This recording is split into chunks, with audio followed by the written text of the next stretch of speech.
Kawasan itu tidak memiliki gerbang megah atau monumen penyambut. Tidak ada plakat besar yang mengklaim diri sebagai pusat masa depan. Justru karena itu, Charlotte sempat meremehkannya ketika kendaraan memasuki area tersebut. Bangunan-bangunan modern berdiri rapi, namun tanpa simbol-simbol yang biasa diasosiasikan dengan ambisi global. Namun kesan itu hanya bertahan beberapa menit. Begitu kendaraan berhenti dan rombongan turun, Charlotte merasakan perbedaan atmosfer yang sulit dijelaskan secara langsung. Udara terasa padat oleh aktivitas, bukan oleh kebisingan.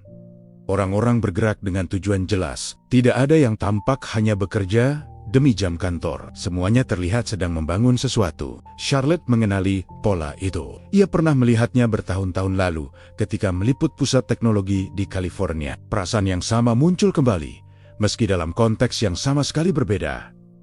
Ini bukan tempat yang ingin dibandingkan. Ini tempat yang sedang menciptakan standarnya sendiri. Ia berjalan perlahan, mengamati lobi gedung penelitian, dipenuhi layar besar yang menampilkan simulasi data real-time, tidak sebagai dekorasi, melainkan sebagai alat kerja. Insinyur muda berlalu lalang dengan pakaian sederhana, membawa tablet dan laptop, berdiskusi singkat, lalu berpencar kembali ke tugas masing-masing. Tidak ada kesan hierarki yang kaku, tidak terlihat ruang direktur yang terpisah jauh dari lantai kerja. Ruang-ruang terbuka mendominasi, dipenuhi mahameya yang tampak fleksibel, mudah dipindah, mudah diubah. Tempat ini terasa dirancang untuk bergerak, bukan untuk dipertahankan dalam bentuk yang sama. Charlotte memperhatikan bagaimana para mahasiswa Cambridge berbaur dengan cepat.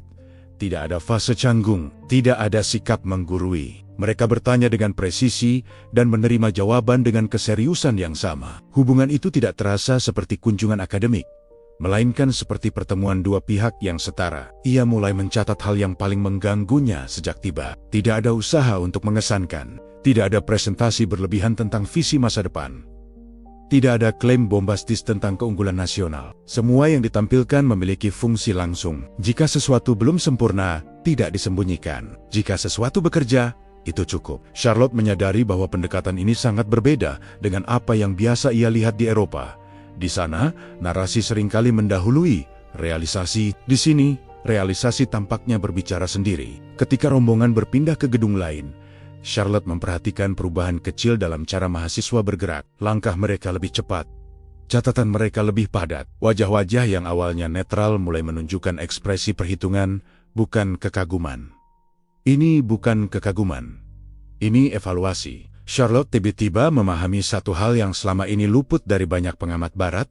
Tempat ini tidak dibangun untuk menjadi simbol. Ia dibangun untuk digunakan. Dan dalam dunia yang bergerak semakin cepat, kegunaan selalu mengalahkan simbol. Saat mereka meninggalkan kawasan tersebut menjelang sore, Charlotte duduk kembali di kendaraan tanpa membuka laptop. Ia hanya menatap keluar, memproses apa yang baru saja ia lihat. Ia tidak lagi bertanya mengapa mahasiswa Cambridge datang ke Indonesia.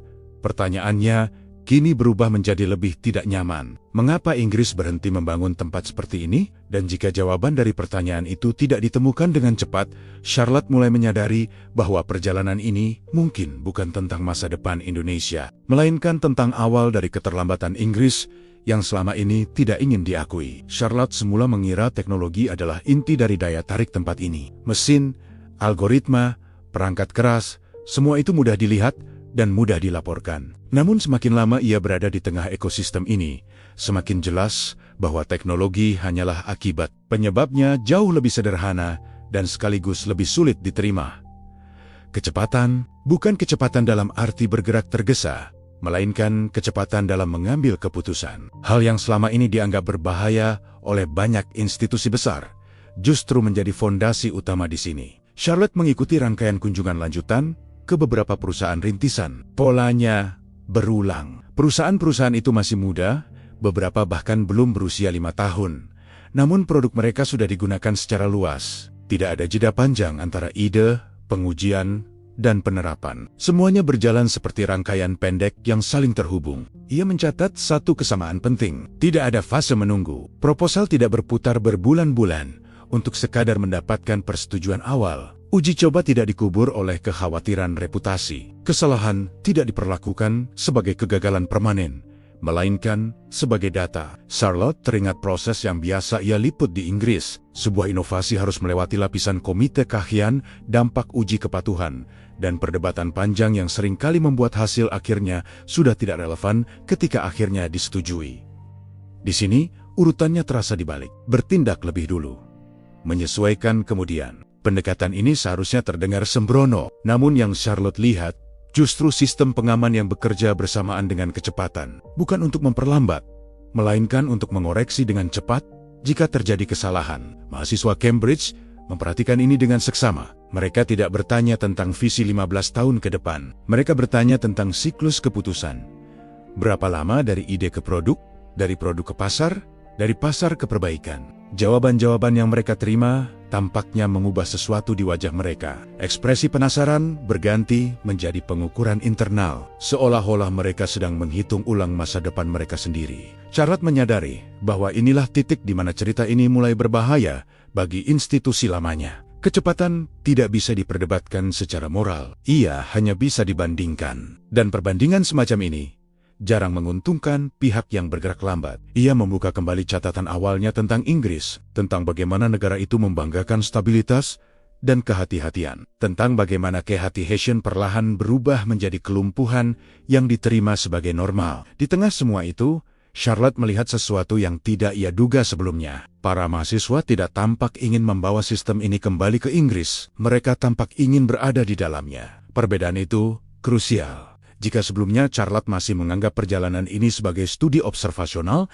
kini ia mulai melihatnya sebagai fase penjajakan migrasi intelektual. Bukan karena Indonesia lebih kaya atau lebih mapan, melainkan karena ia lebih cepat bergerak ke masa depan. Charlotte menutup hari itu dengan satu kesimpulan yang tidak ia tulis secara resmi. Kecepatan bukan sekadar keunggulan kompetitif. Dalam dunia yang bergerak semakin cepat, kecepatan adalah bentuk baru dari keberanian institusional. Dan Inggris, untuk pertama kalinya dalam ingatan profesionalnya, tampak ragu untuk berani. Hari itu seharusnya menjadi penutup rangkaian kunjungan teknologi.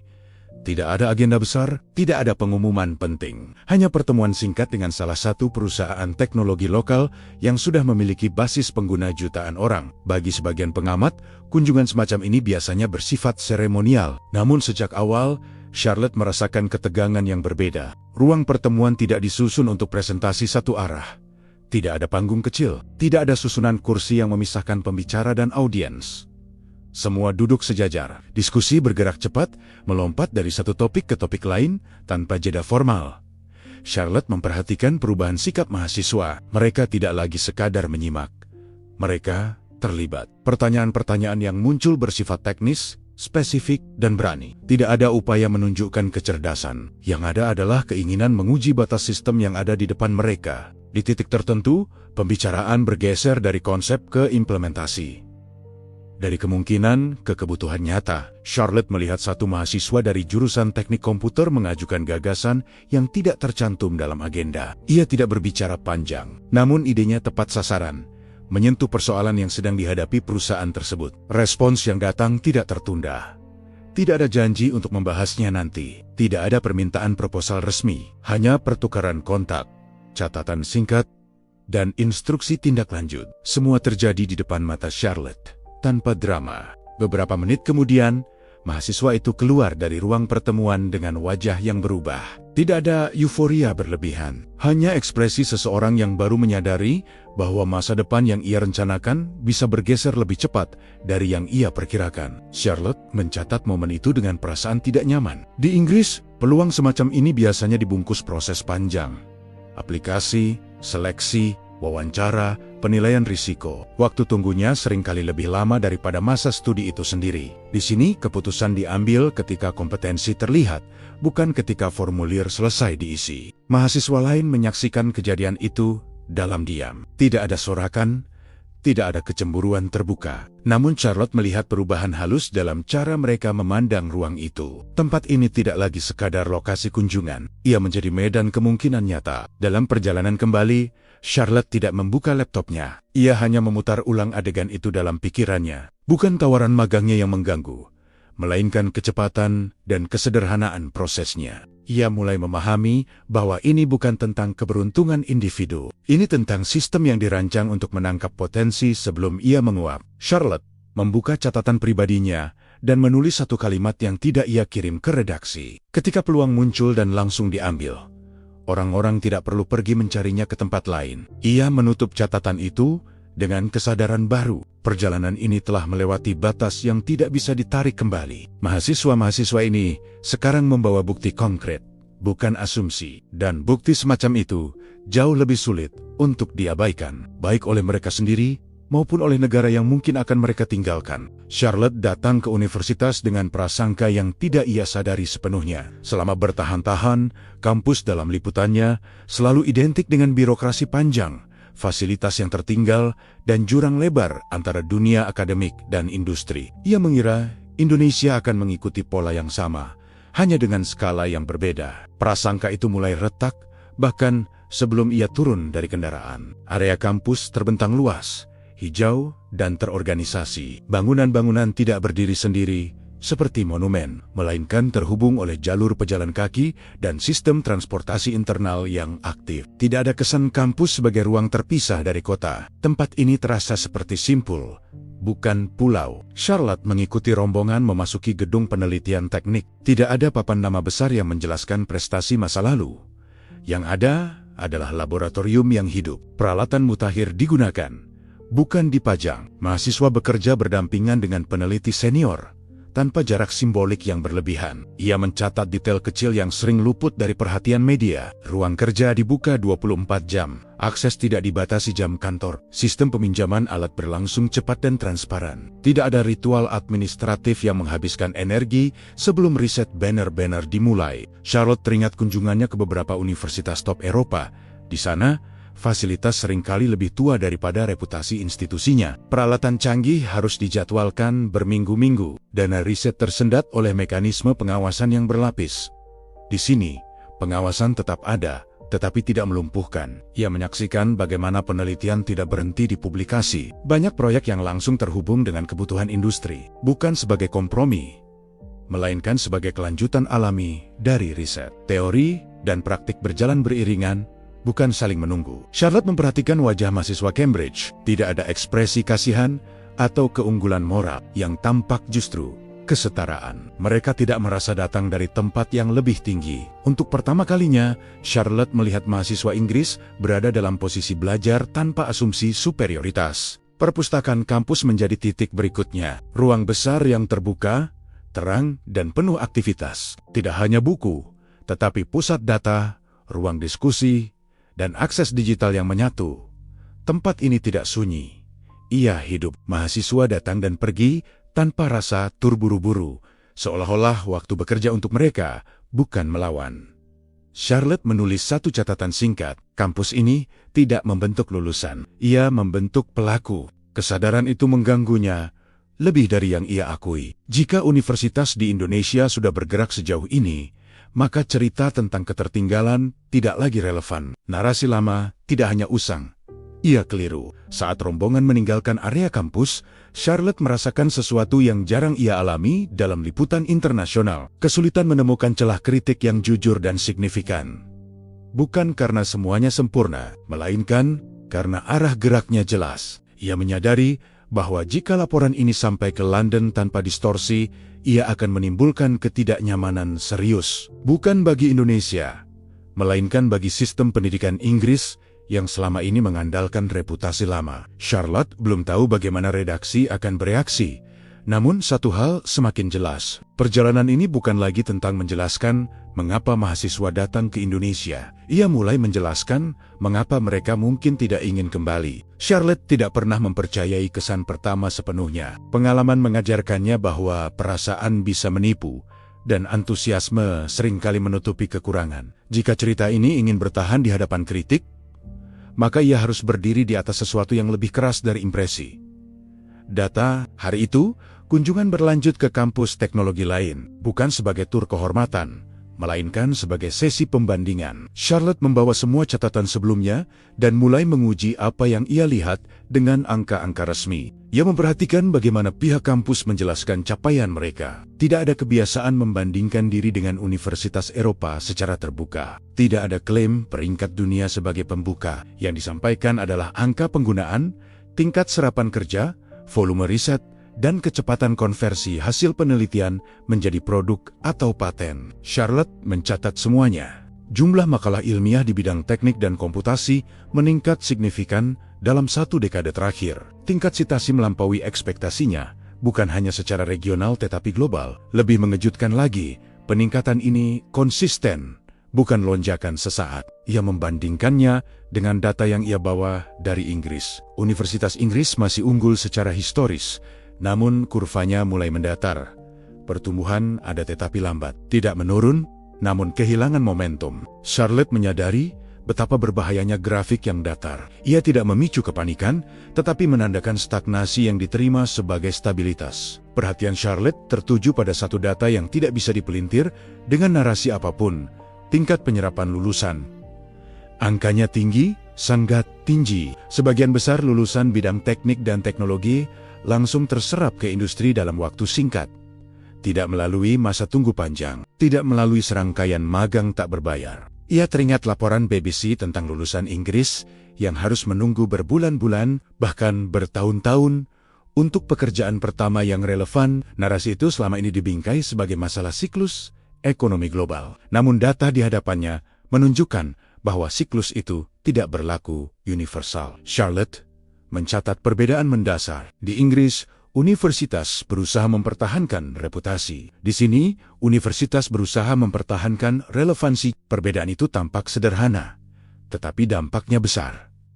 Reputasi hidup dari masa lalu, relevansi hidup dari keputusan hari ini. Saat Charlotte duduk sendiri merapikan catatan, ia menyadari sesuatu yang membuatnya berhenti menulis. Selama ini, ia mencari bukti bahwa mahasiswa Cambridge berlebihan dalam menilai Indonesia. Namun yang ia temukan, justru kebalikannya. Mereka tidak melebih-lebihkan. Mereka hanya lebih cepat membaca arah. Charlotte menutup dokumen pembanding dan menyandarkan tubuhnya ke kursi. Ia membayangkan bagaimana data ini akan diterima di London. Bukan dengan bantahan langsung, melainkan dengan penundaan, konteks tambahan, dan penekanan bahwa setiap negara memiliki kekhasan masing-masing. Semua itu benar, namun tidak ada satupun dari penjelasan tersebut yang mengubah grafik yang sedang bergerak berlawanan arah.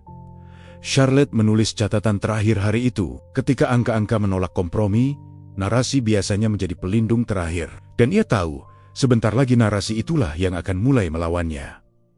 Serangan itu tidak datang dalam bentuk larangan. Tidak ada surat resmi. Tidak ada keputusan editorial tertulis yang menyuruh Charlotte berhenti. Justru sebaliknya, cerita ini mulai dilemahkan dengan cara yang jauh lebih efektif. Pagi itu, Charlotte membuka media Inggris seperti biasa. Ia tidak mencarinya secara khusus. Namun satu judul muncul di layar dengan sendirinya, seolah-olah tahu akan menarik perhatiannya. Artikel opini di salah satu surat kabar nasional membahas fenomena jurnalis yang terlalu terpukau oleh Asia dan bahaya kehilangan objektivitas dalam liputan global. Nama Charlotte tidak disebut, namun detailnya terlalu spesifik untuk disangkal. Artikel itu menyinggung laporan jurnalis BBC yang sedang meliput Indonesia, menggambarkannya sebagai narasi yang terlalu ramah, kurang kritis, dan rawan dimanfaatkan sebagai alat pencitraan negara berkembang. Sumbernya anonim. Diklaim berasal dari kalangan internal media. Charlotte membaca artikel itu tanpa emosi berlebihan. Ia sudah cukup lama di dunia ini untuk mengenali pola. Ketika kritik tidak diarahkan pada data, maka sasaran sesungguhnya adalah kredibilitas. Ia menggulir ke kolom komentar. Di sanalah dampak sebenarnya terasa. Tuduhan-tuduhan bermunculan tanpa beban pembuktian. Spekulasi tentang motif pribadi, dugaan adanya insentif tersembunyi. Pertanyaan tentang integritas, semua itu disusun rapi dalam kalimat singkat yang mudah dibagikan dan sulit dibantah. Charlotte menutup layar. Ia tahu membalas secara publik hanya akan memperpanjang siklus. Media tidak pernah memenangkan perang melawan opini dengan klarifikasi teknis. Namun ia juga tahu, diam tidak berarti netral. Diam seringkali dibaca sebagai pengakuan. Tekanan berikutnya datang dari arah yang lebih dekat. Laporan-laporannya mulai tertahan lebih lama dari biasanya. Proses penyuntingan memanjang tanpa penjelasan rinci. Fokus editorial terus diarahkan ke aspek yang paling aman. Kuliner, budaya, keramahan, pariwisata. Setiap upaya untuk kembali ke inti sistemik selalu dikembalikan dengan catatan perlu konteks tambahan. Charlotte mengenali strategi itu, bukan menghentikan cerita, melainkan mengubahnya menjadi sesuatu yang tidak lagi berbahaya. Ia membuka kembali semua data yang telah ia kumpulkan sejak hari pertama. Catatan bandara, observasi kampus, kecepatan industri, penyerapan lulusan, tawaran kerja langsung, semua itu masih ada. Tidak berubah, tidak melemah. Namun kini, di luar lapangan, cerita itu mulai dipisahkan dari faktanya. Charlotte menyadari bahwa ia sedang menghadapi bentuk konflik yang tidak pernah tercantum dalam buku panduan jurnalistik. Konflik antara kebenaran yang bisa diverifikasi dan kenyamanan narasi yang ingin dipertahankan. Ia tidak merasa marah. Yang ia rasakan justru sesuatu yang lebih berbahaya bagi institusi manapun. Kejernihan. Jika cerita ini benar, dan ia tahu bahwa itu benar, maka pilihan di depannya tidak banyak. Ia bisa mengikuti alur yang sudah disiapkan redaksi dan menyelamatkan posisinya. Atau ia bisa melanjutkan liputan dengan risiko menjadi masalah itu sendiri. Charlotte menutup catatan hariannya dengan satu pemahaman baru. Cerita ini tidak lagi tentang Indonesia. Ia telah berubah menjadi cerita tentang batas toleransi sistem terhadap fakta yang tidak sesuai harapan. Dan dari semua hal yang ia laporkan selama 15 tahun kariernya, ini mungkin pertama kalinya ia menjadi bagian dari ceritanya sendiri. Ultimatum jarang datang dengan kata itu sendiri. Dalam dunia institusi besar, ia hadir sebagai serangkaian sinyal yang semakin sulit diabaikan. Charlotte mengenalinya sejak lama. Hanya saja ia tidak pernah mengira akan mengalaminya secara langsung. Pesan dari London datang lebih singkat dari biasanya. Tidak ada pembahasan data, tidak ada evaluasi isi liputan. Fokusnya tunggal, hentikan perluasan cerita dan kembali ke Inggris. Alasannya, dibungkus kalimat aman tentang keseimbangan, reputasi lembaga, dan potensi persepsi publik. Charlotte membaca pesan itu beberapa kali. Setiap kali, maknanya tetap sama. Cerita ini telah melampaui batas toleransi. Ia tidak segera menjawab. Ia menutup laptopnya dan keluar dari penginapan, berjalan tanpa tujuan jelas. Kota Jakarta kembali menyambutnya dengan ritme yang kini terasa akrab. Orang-orang bergerak cepat, lalu lintas padat. Kedai-kedai tetap buka. Tidak ada yang tahu bahwa satu keputusan pribadi sedang bergulir di kepala seorang jurnalis asing. Charlotte memikirkan kariernya. 15 tahun di satu institusi bukan waktu singkat. Ia telah meliput krisis, reformasi, dan kegagalan sistem di banyak negara. Ia selalu berdiri sebagai pengamat, bukan subjek. Selama itu pula, ia percaya bahwa integritas akan selalu menemukan ruangnya sendiri. Kini keyakinan itu diuji. Ia kembali ke kamar dan membuka kembali seluruh arsip liputannya. Tidak untuk membela diri, melainkan untuk memastikan bahwa ia tidak melewatkan sesuatu. Ia mencari bias, kelalaian, atau kekeliruan. Tidak ada. Yang ada hanyalah fakta-fakta yang semakin sulit disederhanakan. Charlotte menyadari bahwa jika ia kembali sekarang, cerita ini akan berakhir sebagai catatan kaki. Sebuah laporan setengah jadi yang aman, rapi, dan tidak menuntut perubahan apapun. Semua orang akan merasa nyaman, kecuali satu pihak, publik. Charlotte menuliskan beberapa kalimat di draft balasan emailnya, lalu menghapusnya. Ia mencoba berbagai nada, rasional, profesional, kompromis. Tidak satu pun terasa jujur. Pada akhirnya, ia memilih nada yang paling berisiko, jelas, dan langsung. Ia menyatakan akan melanjutkan peliputan hingga tuntas. Pesan itu singkat, tanpa pembelaan diri, tanpa emosi, hanya keputusan. Setelah mengirimkannya, Charlotte tidak merasakan kelegaan. Yang datang justru kesadaran tenang bahwa tidak semua konsekuensi bisa dinegosiasikan. Beberapa hanya bisa diterima. Ia tahu apa arti keputusannya. Statusnya akan berubah. Perlindungan institusi akan menipis. Setiap kesalahan kecil akan diperbesar. Dan jika cerita ini berakhir buruk, tidak akan ada tempat untuk bersembunyi. Namun di balik semua itu, Charlotte juga tahu sesuatu yang lebih penting. Ia tidak lagi menulis untuk membuktikan bahwa Indonesia lebih maju atau Inggris tertinggal. Ia menulis untuk menjawab pertanyaan yang jauh lebih mendasar. Apakah jurnalisme masih berfungsi ketika fakta mulai membuat pihak berkuasa tidak nyaman, Charlotte menutup laptopnya dan duduk diam cukup lama. Di luar, suara kota terus berjalan. Tidak ada tanda bahwa dunia peduli pada keputusan satu orang. Dan mungkin memang tidak. Namun Charlotte juga tahu, perubahan jarang dimulai dari keramaian. Biasanya, ia bermula dari seseorang yang memilih untuk tidak mundur ketika diminta berhenti. Malam itu, tanpa pengumuman dan tanpa saksi, Charlotte Reeves secara sadar melangkah keluar dari zona aman yang telah ia bangun selama 15 tahun, dan sejak saat itu, tidak ada jalan kembali. Charlotte tidak mengumumkan keputusannya kepada siapapun. Ia tidak membuat pernyataan publik. Ia tidak mencari simpati. Ia hanya melanjutkan pekerjaannya dengan perasaan bahwa waktu yang tersisa mungkin tidak banyak. 2 hari setelah pesan penolakan itu dikirim, sesuatu yang tidak ia rencanakan mulai terjadi. Awalnya hanya pesan singkat yang masuk ke ponselnya dari mahasiswa. Bukan 1-2, melainkan bertubi-tubi. Mereka tidak menanyakan statusnya di BBC. Mereka tidak menanyakan konflik internal. Mereka hanya bertanya satu hal, apakah liputan ini akan dilanjutkan? Charlotte tidak segera membalas. Ia mengamati, polanya cepat terbentuk. Pesan-pesan itu datang dari berbagai jurusan, latar belakang, dan negara asal.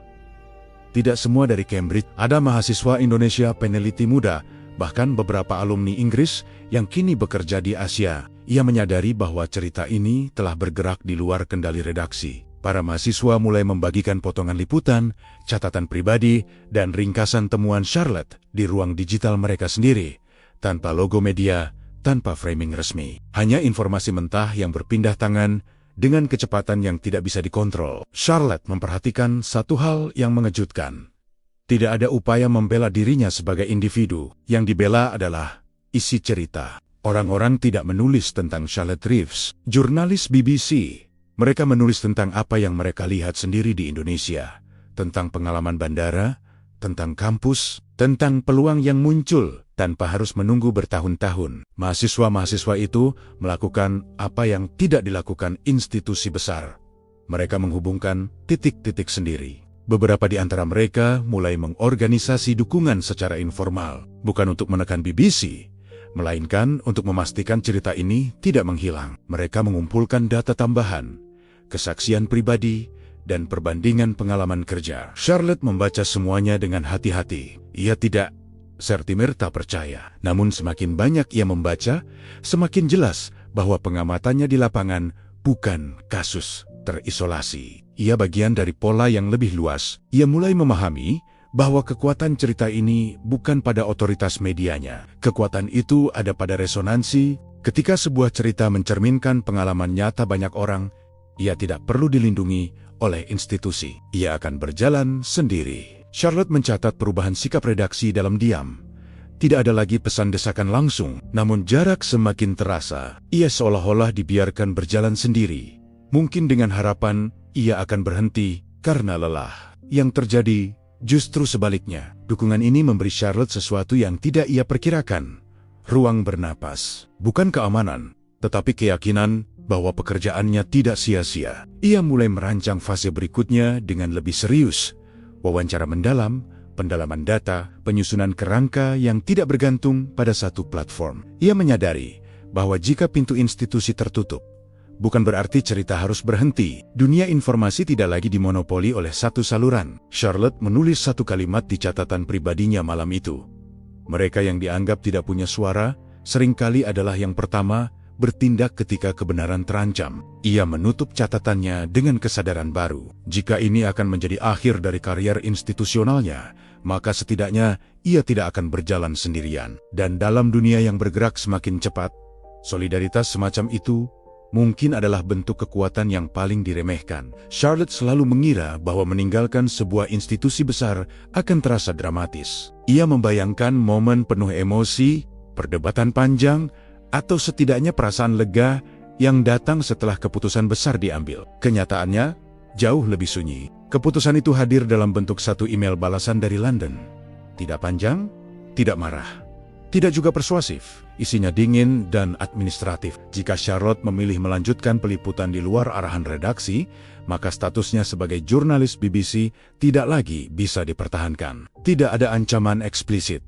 Tidak diperlukan. Ia membaca email itu sekali, lalu menutupnya. Tidak ada gunanya membaca ulang. Maknanya tidak akan berubah. Charlotte duduk lama di kursinya, menatap layar yang kini gelap. 15 tahun karier diringkas menjadi beberapa paragraf netral. Tidak ada pengakuan atas kerja sebelumnya. Tidak ada ruang negosiasi. Sistem tidak membenci individu. Ia hanya menyingkirkan variabel yang dianggap tidak lagi kompatibel. Charlotte mengerti itu. Yang membuatnya terdiam bukanlah kehilangan status, melainkan hilangnya perlindungan. Selama ini, setiap langkahnya didukung struktur besar. Tim hukum, editor, anggaran, jaringan distribusi. Tanpa itu semua, setiap kesalahan kecil akan berdampak berlipat. Namun justru disitulah kejujurannya muncul. Ia membuka kembali seluruh catatan, rekaman, dan data. Ia menilai semuanya dengan kriteria yang lebih keras daripada standar redaksi manapun. Jika ia akan berjalan sendiri, maka ceritanya harus benar-benar kokoh, tidak cukup akurat. Ia harus tak tergoyahkan. Charlotte mulai menyusun ulang liputannya sebagai satu kesatuan utuh, bukan sebagai rangkaian laporan terpisah. Ia melihat pola besar yang sebelumnya terfragmentasi, kecepatan sistem, keterhubungan kampus dan industri, keberanian mengambil keputusan, dan migrasi diam-diam generasi muda terdidik. Semua itu kini membentuk narasi yang tidak bisa lagi disederhanakan sebagai pengalaman pribadi. Ia menyadari bahwa keputusan meninggalkan institusi bukanlah akhir dari cerita, melainkan perubahan medan. Ia berpindah dari dunia yang diatur ke dunia yang mentah. Dari jurnalisme dengan jaminan ke jurnalisme dengan risiko penuh. Charlotte menghitung tabungannya.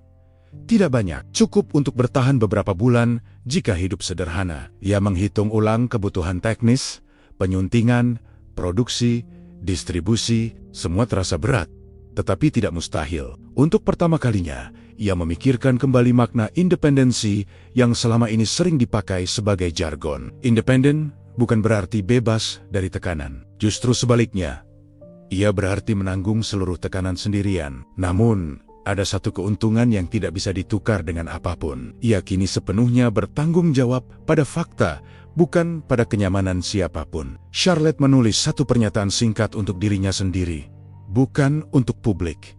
Tidak ada emosi, tidak ada pembenaran moral, hanya pengingat sederhana tentang mengapa ia memulai profesi ini sejak awal. Ia menutup laptopnya ketika malam semakin larut. Tidak ada upacara perpisahan, tidak ada tepuk tangan, tidak ada kepastian tentang bagaimana cerita ini akan berakhir. Yang ada hanyalah jalan ke depan tanpa jaring pengaman. Dan anehnya, di tengah semua ketidakpastian itu, Charlotte merasakan sesuatu yang sudah lama hilang dari pekerjaannya, kejelasan. Charlotte tidak merencanakan apapun selain bertahan. Setelah status institusionalnya berakhir, fokusnya sederhana, menyelesaikan cerita tanpa membuat kesalahan fatal. Ia tidak membayangkan jangkauan, apalagi dampak. Dalam pikirannya, bertahan saja sudah merupakan kemenangan kecil. Namun, cerita itu tidak berhenti bersamanya. Tanpa pengumuman resmi, tanpa logo media besar, materi liputan yang ia kumpulkan mulai bergerak di luar kendalinya. Potongan data ringkasan temuan dan narasi awal menyebar melalui seluren-seluren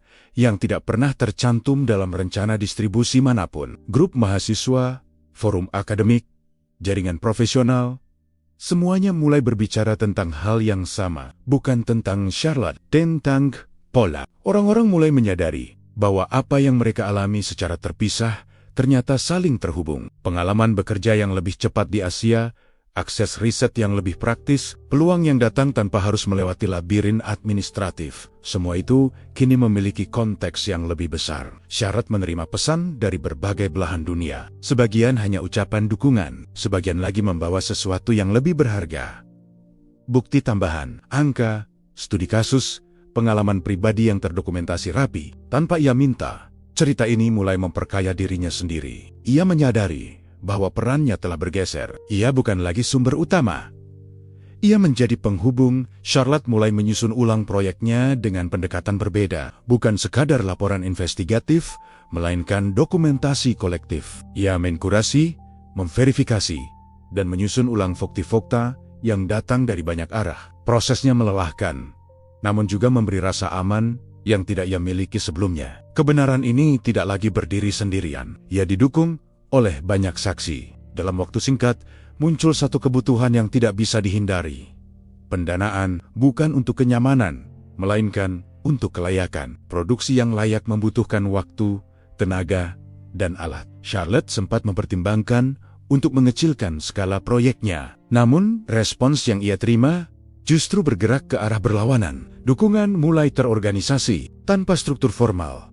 Sekelompok mahasiswa dan profesional muda memulai penggalangan dana, bukan sebagai aksi perlawanan terhadap media lama, melainkan sebagai upaya memastikan cerita ini selesai. Targetnya realistis. Cukup untuk produksi dasar. Tidak. Livy. Charlotte mengikuti perkembangannya dengan jarak emosional yang sengaja ia jaga. Ia tidak ingin cerita ini berubah menjadi simbol personal. Namun ketika target awal tercapai lebih cepat dari perkiraan, ia tidak lagi bisa mengabaikan kenyataan. Orang-orang ini tidak mendukungnya karena simpati. Mereka mendukung cerita yang mewakili pengalaman mereka sendiri. Charlotte menutup hari itu dengan perasaan yang campur aduk. Ada rasa tanggung jawab yang jauh lebih besar dari sebelumnya. Kini, kegagalan bukan hanya akan menjadi miliknya, tetapi juga milik mereka yang mempercayainya. Ia membuka catatan terakhir hari itu dan menulis dengan sangat singkat. Cerita ini tidak lagi bisa dihentikan hanya dengan membungkam satu suara. Charlotte menatap layar laptopnya yang menampilkan draft kasar dokumenter. Untuk pertama kalinya sejak meninggalkan institusi, ia tidak merasa sendirian. Dan untuk pertama kalinya pula, ia menyadari bahwa kekuatan terbesar jurnalisme mungkin bukan pada siapa yang menerbitkannya, melainkan pada siapa yang merasa terwakili olehnya. Charlotte selalu menganggap industri berat sebagai wilayah yang membosankan untuk diceritakan. Terlalu teknis, terlalu jauh dari kehidupan sehari-hari, dan seringkali tertutup bagi pengamat luar. Namun justru di sanalah ia menemukan lapisan terdalam dari cerita yang selama ini ia kejar. Perjalanan ke kawasan industri tidak disertai ekspektasi besar. Ia mengira akan menemukan fasilitas produksi yang efisien, mungkin modern, tetapi tetap berada dalam kerangka negara berkembang yang mengejar ketertinggalan. Asumsi itu runtuh dalam jam pertama. Skala kawasan industri yang ia masuki terlalu besar untuk disebut proyek eksperimental. Ribuan hektar lahan terintegrasi, jalur logistik yang tertata, pabrik-pabrik yang tidak berdiri sendiri, melainkan terhubung sebagai satu ekosistem. Tidak ada kesan transisi. Tempat ini tampak seperti sistem yang sudah matang. Charlotte memperhatikan ritme kerjanya. Tidak ada kesibukan panik. Tidak ada kesan kejar target dengan cara sembrono. Yang terlihat justru sinkronisasi. Bahan baku masuk, diproses, dan keluar dalam alur yang hampir tanpa jeda. Kecepatan di sini tidak kasar. Ia terkalibrasi. Ia mulai menyadari bahwa apa yang ia lihat di kampus dan startup hanyalah permukaan dari sesuatu yang jauh lebih besar. Keputusan cepat tidak hanya berlaku pada produk digital, tetapi juga pada investasi jangka panjang bernilai miliaran. Di tempat ini arah tidak ditentukan oleh wacana publik, melainkan oleh eksekusi. Charlotte mencatat satu hal yang sangat jarang ia temukan di laporan industri negara maju. Keselarasan antara kebijakan, pendidikan, dan produksi. Tidak ada jarak mencolok antara apa yang diajarkan di kampus dan apa yang dibutuhkan pabrik. Tidak ada jeda panjang antara riset dan penerapan. Semuanya terasa dirancang untuk saling mengisi. Ia membandingkannya dengan Inggris secara refleks. Di sana, diskusi tentang industri masa depan seringkali terhenti pada perdebatan kebijakan. Di sini, kebijakan tampaknya sudah lama diambil, dan yang tersisa hanyalah penyempurnaan pelaksanaan. Charlotte menyadari bahwa inilah alasan utama mengapa generasi muda membaca masa depan di tempat ini. Bukan karena gaji awal yang lebih tinggi atau biaya hidup yang lebih rendah, melainkan karena kejelasan arah. Tidak ada ambiguitas tentang kemana sistem ini bergerak. Ia berdiri cukup lama mengamati jalur produksi yang berjalan tanpa henti. Setiap bagian tahu perannya. Setiap keputusan yang tertanam di dalam sistem itu sudah diambil bertahan-tahan sebelumnya dan kini bekerja dengan sendirinya. Charlotte menulis satu catatan yang terasa berat saat dibaca ulang. Ini bukan cerita tentang percepatan. Ini cerita tentang keputusan yang sudah dibuat dan konsekuensinya yang kini terlihat. Di titik ini, ia berhenti bertanya, apakah Inggris bisa mengejar? Pertanyaan itu terasa terlambat. Yang lebih relevan adalah, apakah Inggris menyadari bahwa perlombaan sudah berjalan, dan sebagian peserta tidak lagi menoleh ke belakang. Saat malam tiba dan kawasan industri tetap menyala terang, Charlotte merasakan kepastian yang tidak ia dapatkan sejak awal liputan ini. Cerita ini kini utuh, bukan fragmen observasi, bukan rangkaian kesan. Ia telah melihat seluruh rantainya, dari bandara, kampus, startup, hingga industri global. Dan semuanya mengarah ke satu kesimpulan yang tidak bisa diperkecil lagi. Perubahan ini bukan rencana. Ia sudah terjadi. Charlotte tidak memilih tanggal rilis. Cerita itu keluar ketika sudah siap, bukan ketika situasi aman. Tidak ada peluncuran resmi, tidak ada konferensi pers, tidak ada pengantar editorial panjang. Dokumentasi yang ia susun dipublikasikan secara independen melalui jaringan yang sebelumnya sudah terbentuk secara organik. Dalam hitungan jam, efeknya terasa. Awalnya hanya dibagikan di lingkaran kecil, akademisi, mahasiswa, profesional muda. Namun lingkaran kecil itu ternyata jauh lebih rapat dan saling terhubung daripada yang dibayangkan banyak orang. Potongan demi potongan mulai bermunculan di berbagai platform. Grafik, kutipan data, klip pendek observasi lapangan, bukan versi sensasional, melainkan versi yang sulit dibantah. Charlotte memantau reaksi dengan jarak yang disengaja. Ia tidak ikut berdebat. Ia tidak memberi klarifikasi tambahan. Ia membiarkan materi itu berbicara sendiri. Yang terjadi justru melampaui ekspektasinya. Media Inggris mulai mengutipnya.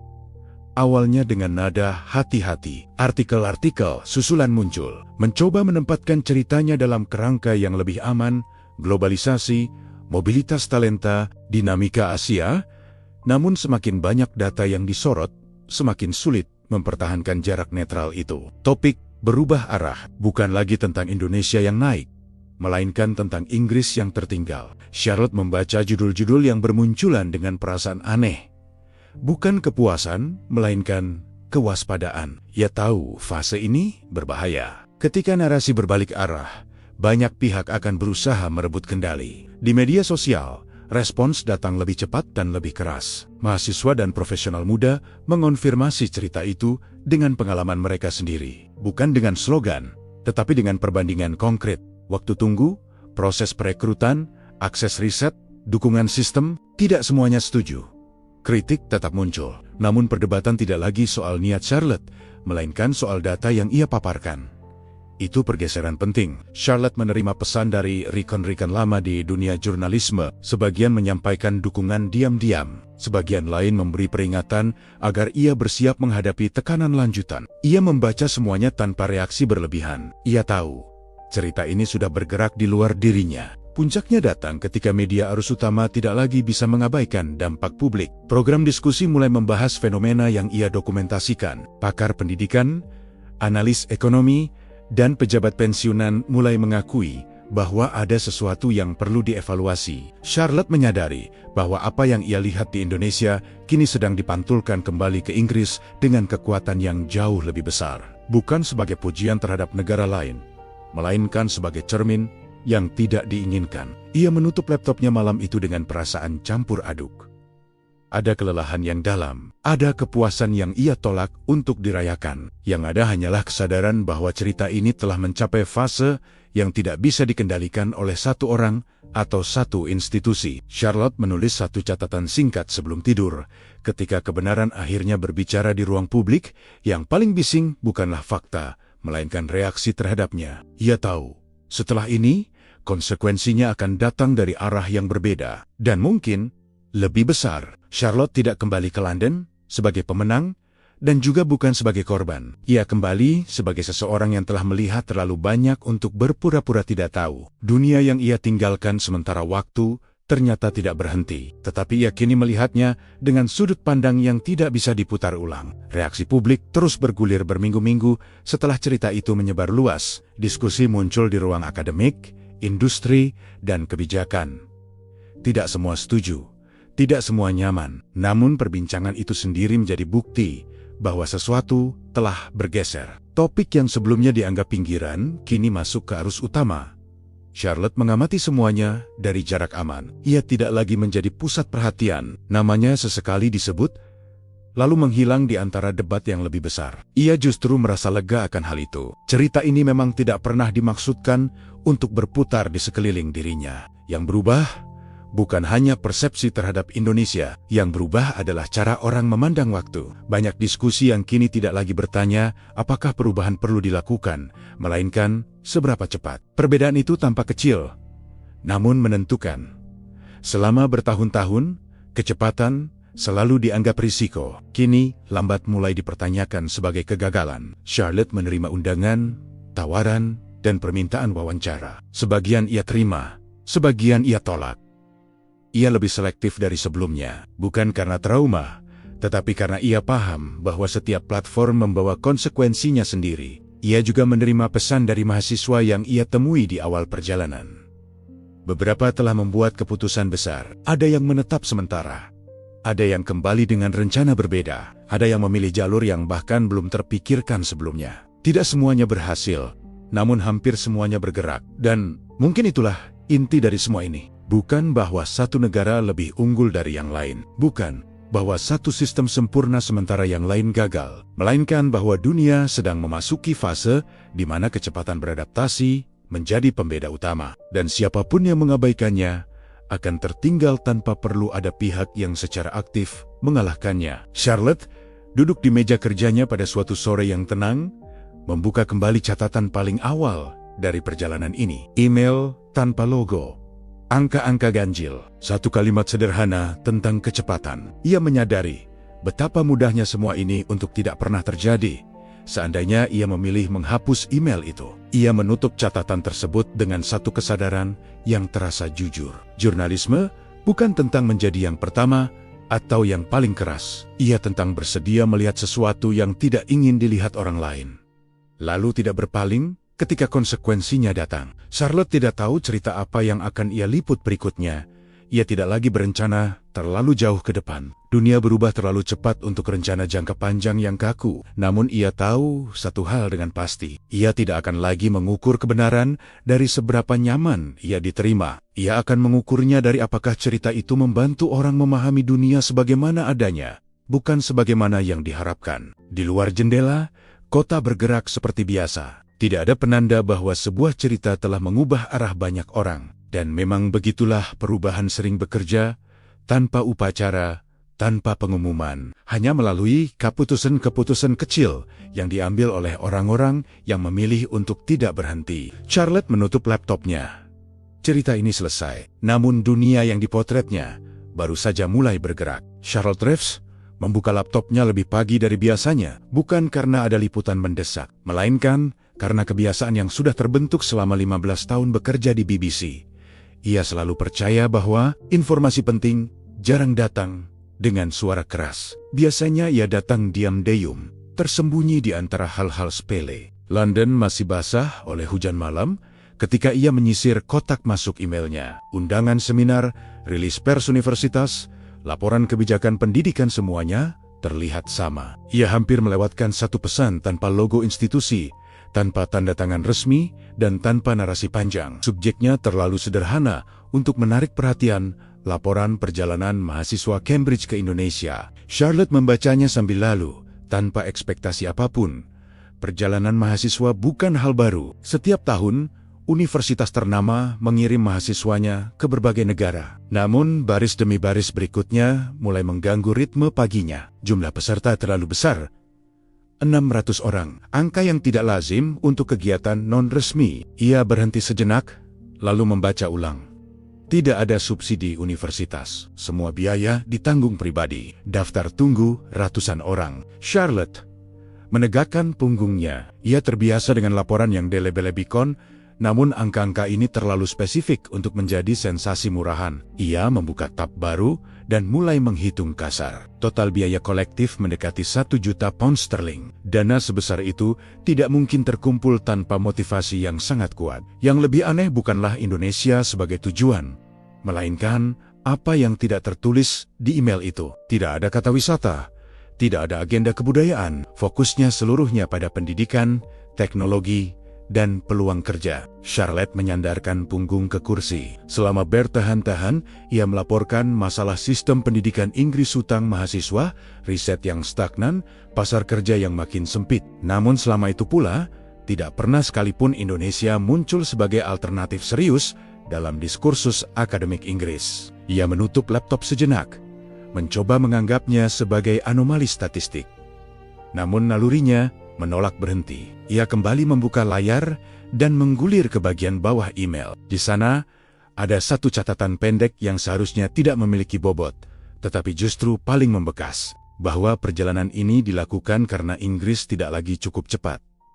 Kalimat itu tidak provokatif, tidak emosional, justru terlalu datar. Dan mungkin karena itu, kalimat tersebut terasa jujur. Charlotte berdiri dan berjalan ke jendela apartemennya. London terlihat seperti biasa tertib, mapan, dan bergerak pelan.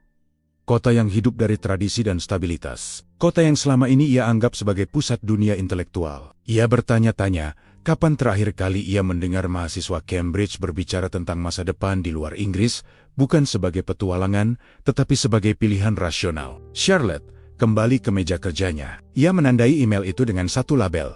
Perlu ditelusuri. Bukan urgent, bukan breaking, melainkan sesuatu yang lebih berbahaya bagi sistem media cerita yang tidak diminta, namun mungkin tidak bisa dihindari. Ia belum tahu bahwa keputusan kecil itu akan mengakhiri satu fase hidupnya dan membuka fase lain yang sama sekali tidak pernah ia rencanakan.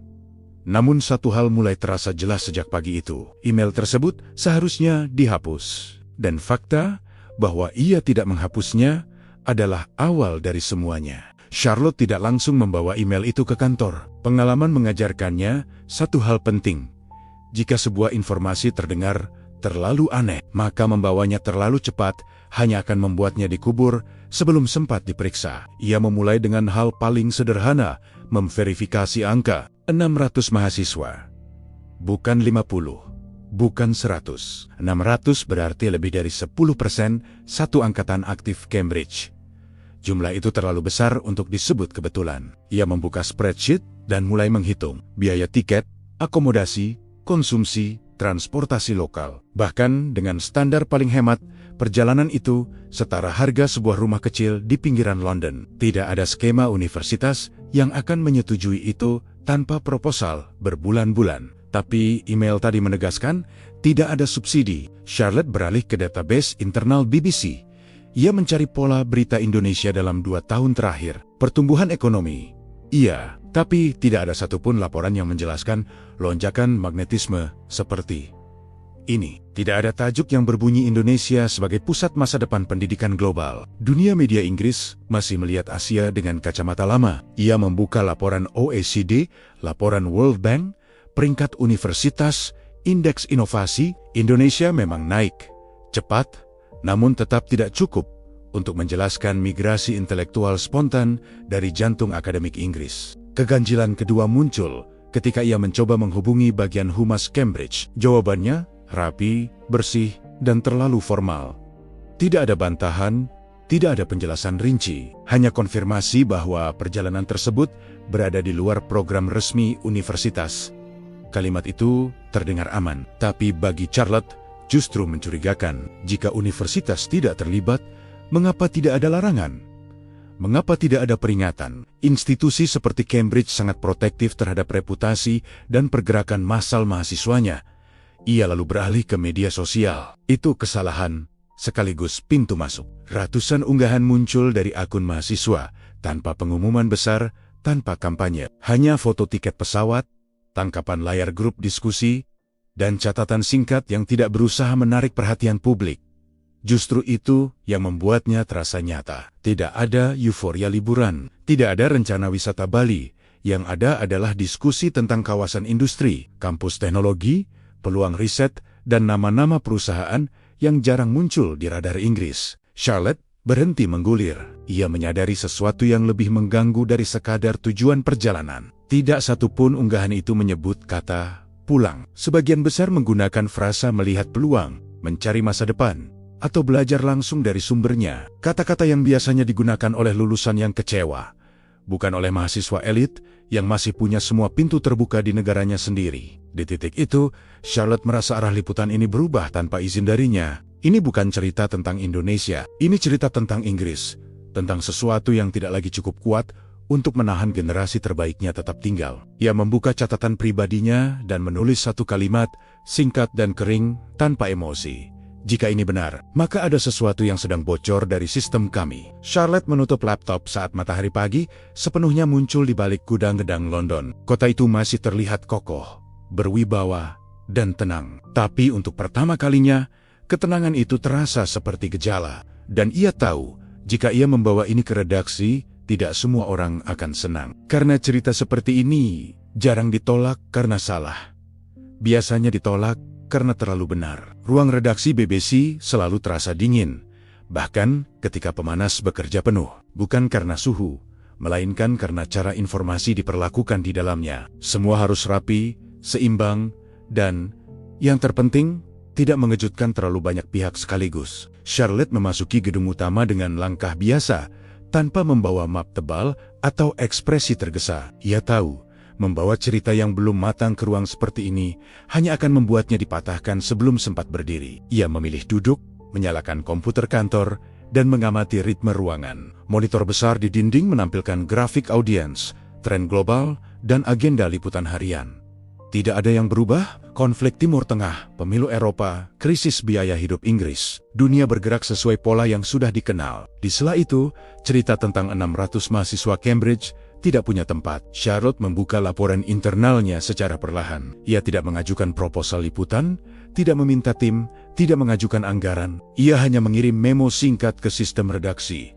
Tanpa kata dramatis, tanpa klaim besar. Ia mencantumkan angka, sumber awal, dan satu catatan kehati-hatian. Potensi pergeseran perilaku mahasiswa elit Inggris, responsnya datang lebih cepat dari yang ia perkirakan. Bukan penolakan, bukan persetujuan, melainkan sesuatu yang lebih berbahaya, ketidakpedulian yang terstruktur. Memo itu dikembalikan dengan catatan singkat yang menyiratkan bahwa liputan ini berisiko tidak relevan secara publik. Mahasiswa bepergian ke luar negeri bukanlah berita. Indonesia bukan wilayah prioritas. Tidak ada konflik, tidak ada bencana, tidak ada urgensi. Charlotte membaca catatan itu 2 kali. Ia tidak tersinggung. Ia justru semakin yakin bahwa ia menyentuh area yang sensitif. Ia mencoba pendekatan berbeda. Dalam rapat editorial, ia menyelipkan isu ini sebagai data pendukung dalam diskusi krisis pendidikan. Tidak sebagai cerita utama, melainkan sebagai gejala. Namun bahkan di sana, topik itu tidak mendapat ruang lebih dari beberapa detik sebelum percakapan kembali ke agenda besar yang sudah ditetapkan sebelumnya. Ruang redaksi tidak menolak ceritanya. Ruang redaksi menolaknya dengan cara yang lebih halus, dengan menganggapnya tidak perlu. Charlotte memahami mekanismenya. Media besar tidak bergerak berdasarkan keanehan, melainkan kepentingan. Sebuah cerita harus mengonfirmasi kerangka yang sudah ada, bukan mengguncangnya terlalu keras tanpa alasan yang mudah dijelaskan. Cerita ini tidak melakukan itu. Cerita ini bertanya, apakah Inggris masih relevan bagi generasi terbaiknya? Dan pertanyaan seperti itu jarang disambut dengan antusias. Menjelang sore, ia menerima persetujuan terbatas. Tidak ada tim, tidak ada liputan lanjutan. Hanya izin melakukan pengecekan mandiri dengan catatan anggaran seminimal mungkin. Secara teknis, itu bukan lampu hijau, melainkan lampu kuning yang nyaris padam.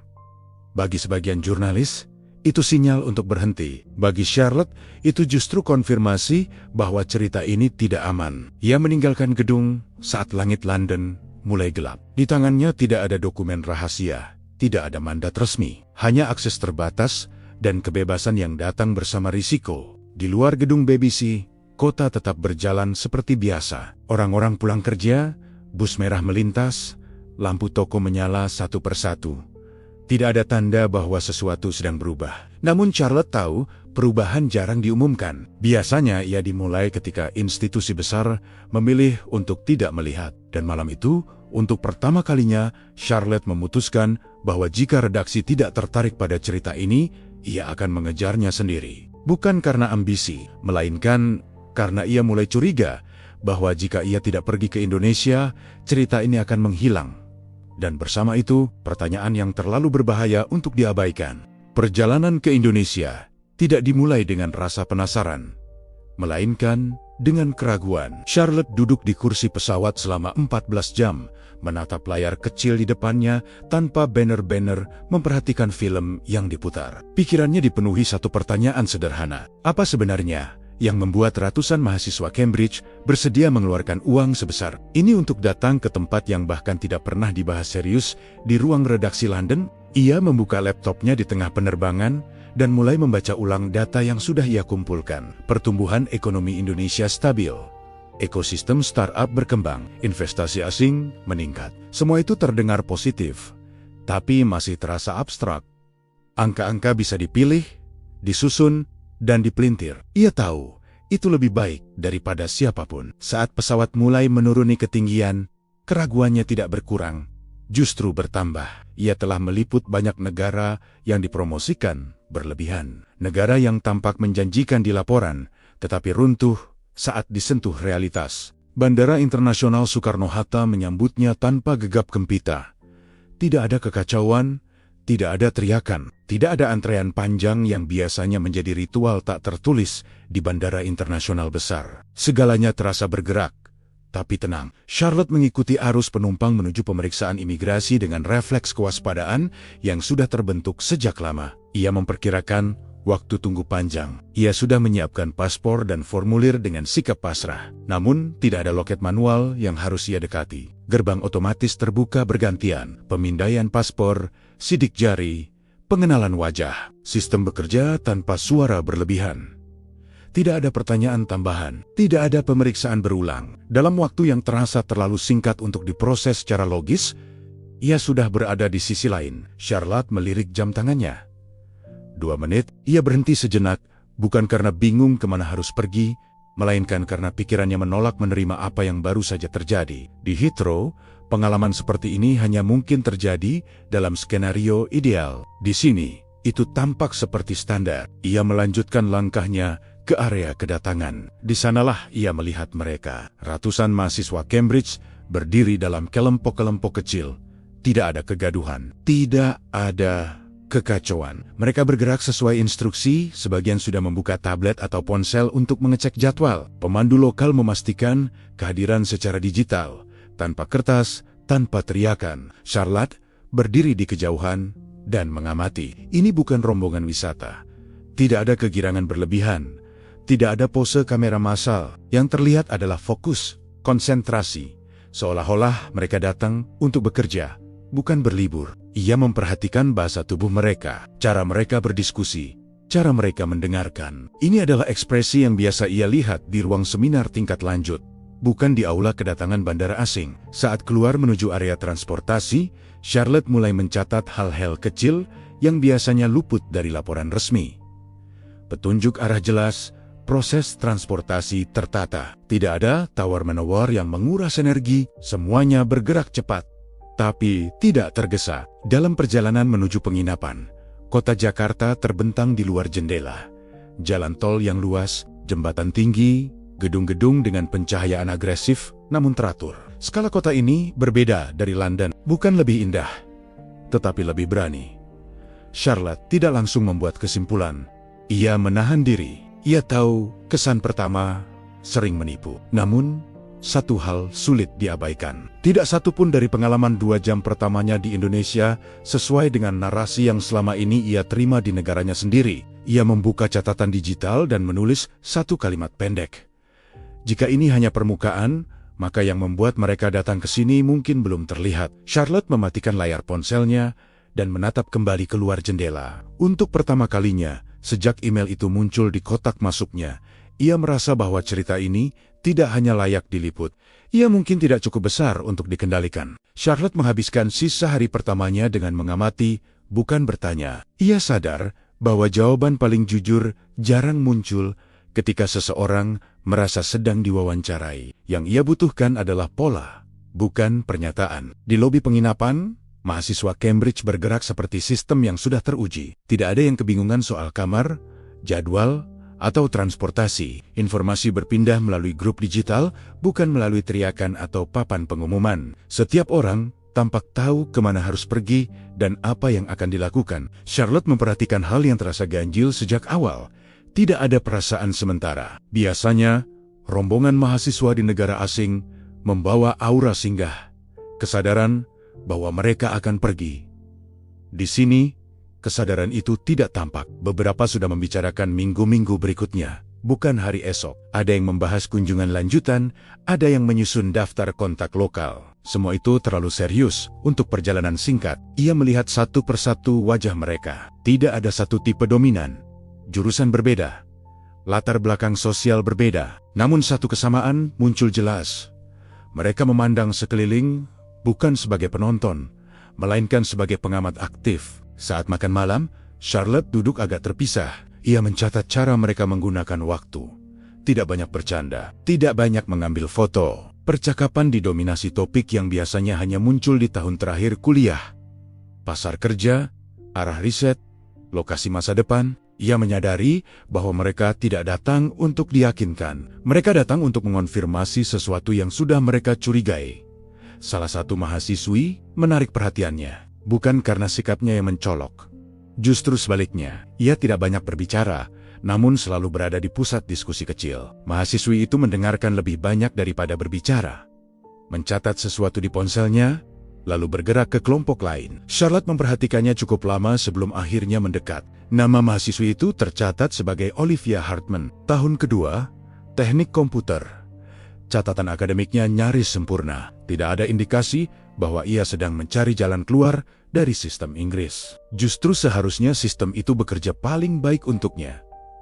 Namun, ada jarak dalam caranya memandang ruangan. Seolah-olah ia sedang menimbang sesuatu yang lebih besar daripada perjalanan ini. Charlotte tidak mengajukan pertanyaan langsung. Ia hanya memperhatikan reaksi Olivia ketika topik tertentu muncul. Ketika Indonesia disebut sebagai alternatif karier, Olivia tidak terkejut. Ketika seseorang menyebut peluang kerja di sini, ia tidak tertawa. Ia mengangguk, seolah-olah itu sudah masuk dalam perhitungannya sejak lama. Di akhir malam, Charlotte akhirnya mencatat satu kesimpulan.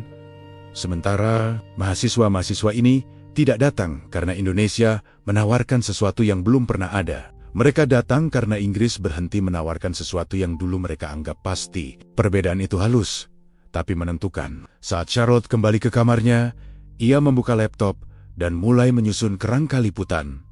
Bukan tentang keindahan kota, bukan tentang keramahan budaya, melainkan tentang keputusan rasional yang diambil oleh generasi muda berpendidikan tinggi. Keputusan yang biasanya tidak dibuat secara massal. Ia menyadari bahwa jika ceritanya berhenti di sini, maka ini akan menjadi laporan ringan tentang mobilitas global. Namun nalurinya mengatakan bahwa perjalanan ini belum menunjukkan intinya. Sebelum menutup laptop, Charlotte membaca kembali catatan terakhirnya hari itu. Jika mereka tidak datang untuk melihat, maka mereka datang untuk memilih.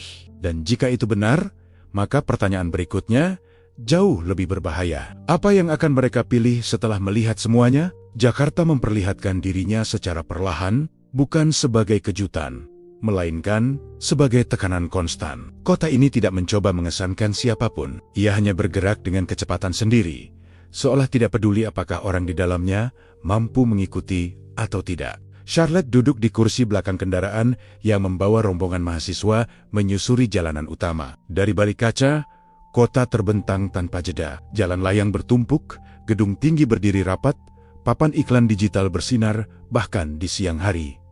Tidak ada ruang kosong yang terasa sia-sia, setiap sudut tampak digunakan untuk sesuatu. Ia membandingkannya dengan London secara refleks. Di sana, pembangunan selalu disertai perdebatan panjang, penolakan warga, kajian bertahun. Di sini, hasil akhirnya yang terlihat bukan tanpa kekurangan, tetapi bergerak. Charlotte memperhatikan reaksi mahasiswa di sekitarnya. Tidak ada rasa kaget berlebihan. Tidak ada kagum yang dibuat-buat, yang ada justru ketenangan aneh.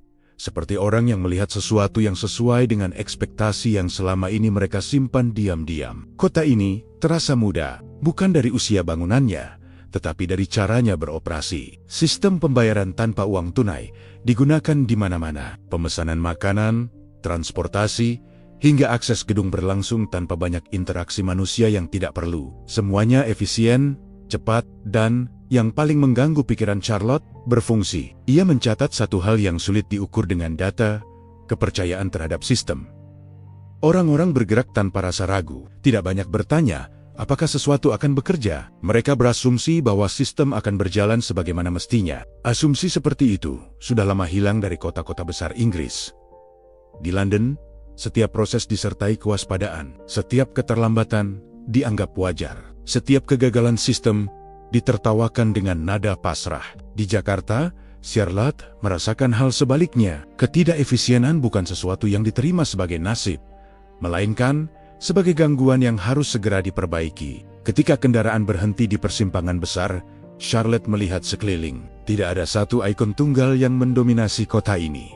Tidak ada pusat yang memonopoli makna. Jakarta terasa seperti jaringan, banyak simpul, banyak arah, dan tidak satu pun menunggu perintah pusat untuk bergerak. Ia kembali mengingat email pertama yang diterimanya di London. Kalimat tentang kecepatan itu kini tidak lagi terdengar provokatif. Ia terdengar deskriptif. Charlotte mulai menyadari bahwa kesalahan terbesarnya adalah mengira perubahan selalu datang dalam bentuk yang mudah dikenali. Dalam pikirannya, kemajuan selalu hadir sebagai pengumuman besar, proyek raksasa, atau deklarasi politik. Jakarta menunjukkan hal sebaliknya. Perubahan terjadi dalam rutinitas, dalam waktu tunggu yang dipangkas, dalam sistem yang tidak meminta maaf karena bekerja dengan baik. Ia melihat para mahasiswa mencatat, merekam, dan mendiskusikan hal-hal kecil. Bukan gedung tertinggi, bukan pusat perbelanjaan terbesar, melainkan detail operasional yang biasanya diabaikan wisatawan. Charlotte menutup catatan sementaranya dengan satu kesadaran yang mulai sulit dihindari. Kota ini tidak sedang mengejar siapapun. Ia hanya berjalan ke depan. Dan mungkin itulah yang paling menakutkan bagi negara-negara yang selama ini terbiasa memimpin, bahwa dunia tidak menunggu mereka untuk memutuskan kapan perubahan boleh terjadi. Saat matahari mulai condong ke barat dan cahaya gedung-gedung memantul ke kaca kendaraan, Charlotte tahu bahwa ia tidak lagi sekadar meliput sebuah fenomena. Ia sedang menyaksikan pergeseran pusat gravitasi, dan cerita ini baru saja melewati titik di mana ia bisa kembali menjadi laporan biasa.